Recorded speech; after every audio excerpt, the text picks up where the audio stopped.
Hello বন্ধুরা, তো একটা দাদা আমায় কমেন্ট করেছিল যে পায়রার পালকের কোন কোন কাজ, তো ওটা নিয়ে একটা ভিডিও বানাতে। তো সব পালকের একটা কাজ থাকে, তো এই কাজটা আপনাদের বলবো যে কোন পালকের কোন কাজটা হতে পারে। তো দেখতে থাকেন ভিডিওটা। তো দেখেন, একটা আমি পায়রা নিয়ে এসেছি এই যে। তো কোন পরের কোন কাজ, তো ওটা আপনাদের বলবো। তো প্রথমে দেখেন ডানার কথা বলছি।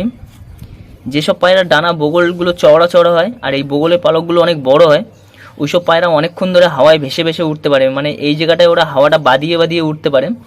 আর যেসব পায়রা এইগুলো ছোট ছোট হয়, ফাঁকা ফাঁকা হয়, আর এগুলো সরু সরু হয়, চওড়া হয় না, তো ওইসব পায়রা কিন্তু বেশিক্ষণ আকাশে থাকতে পারে না, ওইসব পায়রা আকাশে তাড়াতাড়ি পড়ে যায়। আর দেখবেন এই যে এই চারটে পর সামনের, এই যে এই চারটে পর, এই পরের থেকেও যদি বড় হয়, এই পরের থেকেও যদি বড় বড় হয়, আর এই চারটে পর চওড়া হতে হবে। ভালো পায়রার কথা বলছি। এই চারটে পর যেসব পায়রা চওড়া, এই যে সামনের চারটে, সেসব পায়রা দারুণ ওড়ে, মানে চোখ বন্ধ করে দারুণ উড়বে এইসব পায়রা। এই যে এই চারটে পর, এই সামনের চারটে পর, এই পায়রা এই চওড়া চওড়া ডানাগুলো প্রচুর ওড়ার ক্ষমতা রাখে। এই যে এই ডানাগুলো, এগুলো সরু হলে কিন্তু হবে না, আর এগুলো এক একটা এরকম মেশানো থাকবে, কোনো গ্যাপ থাকবে না পায়রার ডানায়।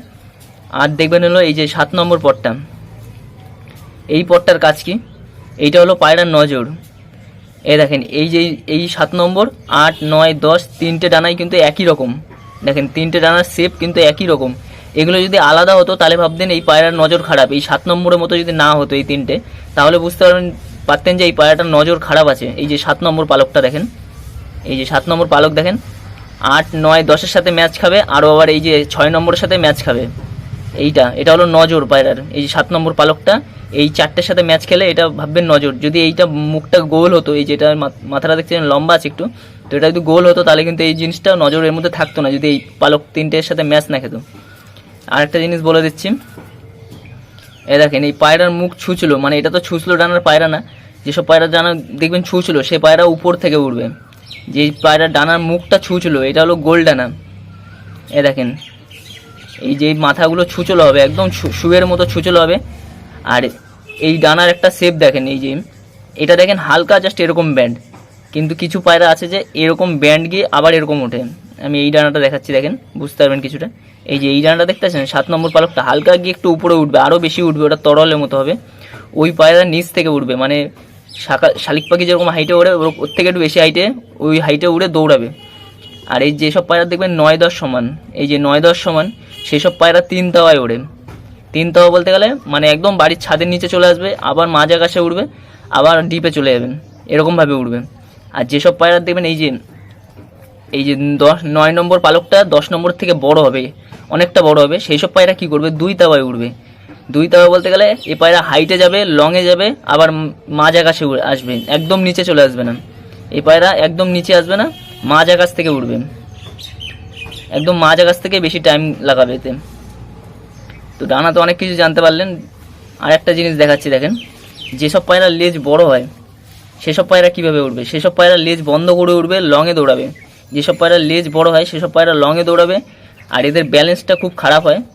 অতিরিক্ত যে লম্বা সেগুলোর কথা বলছি, এইগুলো মানে কমসে কম 5 আঙ্গুলের বেশি না হয় ভালো। যেসব পায়রার লেজ দেখবেন বড় হয় সেসব পায়রা লংয়ে দৌড়ায় আর স্পিডে ছোটে, আর নিচ থেকে উঠবে এইসব পায়রা, যেসব পায়রা লেজ লম্বা। আর দেখবেন যেসব পায়রার লেজ ছোট, ধরেন এই পায়রাটার লেজ অনেকটাই ছোট, সেসব পায়রা খুব ভালো পায়রা হয়। আর এই পায়রা মানে বেশিরভাগ সময় লেজটা বন্ধ করেই ওড়ে, কিন্তু নিজের এরিয়া থেকে উঠবে। যেসব পায়রার লেজটা দেখবেন বন্ধ, একদম ছোট লেজের বন্ধ লেজ হবে, আর এসব পায়রা বেশি লেজ খুলে উঠবে না। এসব পায়রা সবসময় লেজটা বন্ধ করে স্পিডে উঠবে। যেসব পায়রা দেখবেন লেজটা বন্ধ বলতে গেলে ছোটো আর লেজটা বন্ধ থাকে, মানে অনেক ছোট লেজ দেখবেন এইসব পায়রা মানে বেশি ডানায় বাড়ি মারবে না। এসব পায়রা সবসময় স্পিডে উঠবে, আর মানে মাঝ আকাশ থেকেই উঠবে, কিন্তু অনেক স্পিডে উঠবে এইসব পায়রা। মানে লেজটা উঁচু দিক এরকম উপর দিক তুলে দিয়ে হেলিকপ্টারের মতো এরকমভাবে উঠবে। আর দেখবেন যেসব পায়রার এই যে আর একটা জিনিস বলে দিচ্ছি পায়রার ডানার, এই যে এইখান থেকে দেখবেন 3টে পালক ওঠে।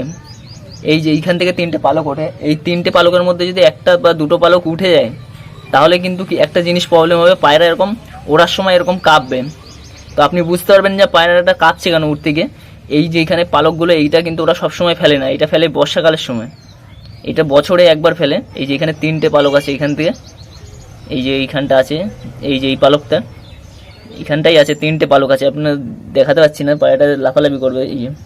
এই যে এই যে 3টে পালক, এই 3টে পালক যদি পড়ে যায় পায়রা দেখবেন এরকম ডানা কাঁপিয়ে কাঁপিয়ে উঠবে। সেটা আপনি সবসময় ফলো করতে পারবেন না, যখন এই পালকটা উঠে যাবে তখনই এর ডানা কাঁপাবে। তো বুঝতে পারলেন।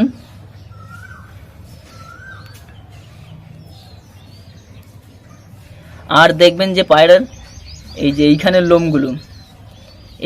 লোমগুলো যত চমকাবে তত পায়রা ভালো মানা যায়। এই যে এইখানের লোমগুলো যত চমকাবে, এইখানটা যে লোম থাকে এটা যত চমকাবে চিকচিক চিকচিক করবে তত পায়রা ভালো মানা যায়। আর কিছু পায়রার কালার দেখেই বোঝা যায় এই পায়রাটা ভালো পায়রা, কারণ তাদের আঁশ দেখা যায়, মানে ডানায় একটা আঁশ থাকে, সেই আঁশটা দেখে পায়রা মানুষ কিন্তু আন্দাজ করে নিতে পারে এই পায়রাটা ভালো উড়বে। তো আমি এখানে সকালবেলা ভিডিও বানাচ্ছি, দেখেন পায়রাটার চোখ দেখিয়ে দিচ্ছি। একটু রোদ থাকলে দেখতে পাচ্ছেন একদম ছায়া, এই জায়গাটা কালো হয়ে গেছে। এটা দারুণ কোয়ালিটির পায়রা ওড়ার দিক দিয়ে। দেখেন এই যে এইখানটা দেখবেন লাল লাল আঁশ থাকবে পায়রার, এই যে এইসব জায়গায় দেখবেন লাল আঁশ থাকবে পায়রার। যেসব পায়রা লাল আঁশ, তারপরে কালোর মধ্যে সাদা আঁশ, সেসব পায়রা কিন্তু দারুণ ওড়ে। তারপরে এই যে ছাইয়ের মধ্যে কালো একটা বর্ডার, এই যে ডানটিটা কালো থাকবে, এই যে এই ডানাটার কথা বলছি, এই যে এরকম কালোর মধ্যে সাদা থাকবে বা সাদার মধ্যে কালো থাকবে, এগুলো ভালো পায়রা ডানার মধ্যে ওঠে। তো এই যে এই ডানাটার কথা বলছি, দেখেন এই যে এরকম ডানা উঠবে। এই পায়রাটা আমার কাছে প্রায় সকাল 6টা থেকে মানে 6টা অবধি উড়েছিল গম খেম, দারুণ ওড়ান আছে এর মধ্যে। তো এখন এই ব্রিডিংয়ে আছে, এদের বাচ্চা উঠছে, এ না মানে এর ভাইয়ের বাচ্চা উঠছে। তোর ভাই আরও কম উড়েছিল 7.5 ঘন্টার মতো, তো এ উড়িনি, মানে এর বাচ্চা এখনও তুলিনি, একটা এর বাচ্চা তুলবো। এর বাচ্চা এখনও উড়ানো আছে, 5:30 থেকে প্রায় 10:30 হয়ে গেছে, তাও উঠছে এখনও, 2 পরের বাচ্চা। তো দাদা কমেন্ট করেছিল যে পায়রার ডানার উপর একটা ভিডিও বানাতে, কি পালকের কোন জিনিসটা হতে পারে। তো কিছুটা হলে বুঝতে পারলেন, যেটুকু আমার জানা ছিল ওটা আপনাদের বললাম। আর দেখবেন যে পায়রার পায়ের মধ্যে এখান থেকে নালি পড় হবে, এই যে এখান থেকে নালি পড় হবে, ঘোলা হয়ে যাচ্ছে, এই যে এখান থেকে নালি পড় হবে। আর এই নালি পড়ের কাজ কি? এটার কাজ হলো পায়রা পাকে ঠান্ডা রাখা, কারণ পায়রার পা অতিরিক্ত গরম হয় যখন একটু ওড়াউড়ি করে বা বেশি ডাকাডাকি করে, ওর পা ধরলেই বুঝতে পারবেন যে পায়রাটার সব থেকে বেশি ওই পাটাই গরম হয়ে যাচ্ছে। তো ভিডিওটা ভালো লাগলে লাইক কমেন্ট করবেন।